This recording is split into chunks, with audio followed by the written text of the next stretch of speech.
A day in my life as a content creator. Hi mga sis, it's me, Sai, 26 years old content creator by day, tulog queen by night, adulting level, gumawa ng content imbis na maghanap ng trabaho. Charis! Hello mga kasisi, samahan niyo ulit ako sa walang kamuluhang kwentuhan ngayong araw. Ipapakita ko nga pala sa inyo kung ano ang kaganapan kaninang umaga. Tuwing umaga nga, bago ako magising, naghihilamos ako, nagsusuklay, syempre hindi mawawala ang kape. Hindi nga pala ako nagpipurong kape o kahit anong 3-in-1 coffee dahil ako po ay acidic person. So, eto, gatas po lagi ang tinitimpla ko at nilalagyan ko lamang ng kaunting kape. Yung mga 3-in-1 coffee nga, mga sisi, ay ang lakas niyang mga acid. At lalong-lalo na nga yung purong kape. Kaya nga yung last na hospital ako, ay ang payo talaga ng doktor ay wag na ko iinom ng kape o kahit anong 3-in-1 ko. Syempre, ang partner sa kape, ang tinapay. Kadalasan nga, ang lagi naming almusal ay pandesal, spaghetti o champurrado. Pero this morning, banderasyon na mayonnaise ang aking almusal. Actually, mga kasisi, hindi ko talaga bet ang lasa ng mayonnaise. Ang mga bet ko talagang palaman is yung peanut butter, yung melting butter, at star margarine. Tapos na nga pala ako mag-prepare ng breakfast. At magpipicture nga pala ako kasama yung prepare kong pagkain. Kasi need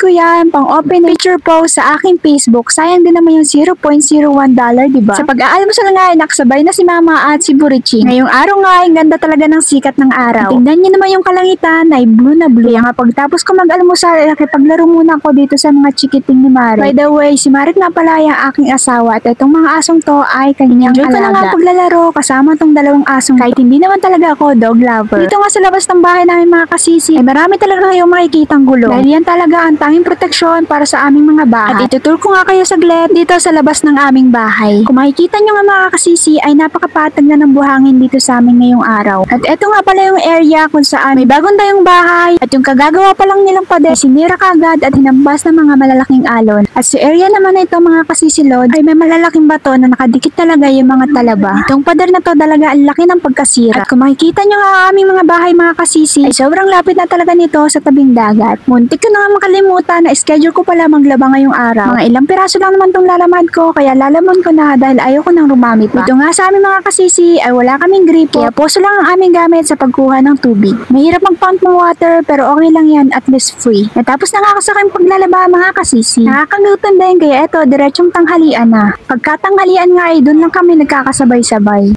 Pagka nagkasabay-sabay nga kami kumain mga lods ay doon lang kami nakakapagkwentuhan. Dito nga sa likod bahay namin ay madalas kaming kumain dahil presko ang hangin. Hanggang dito muna mga kasisi. Salamat nga pala sa inyong panonood. See you on my next video. Bye-bye! Thank you!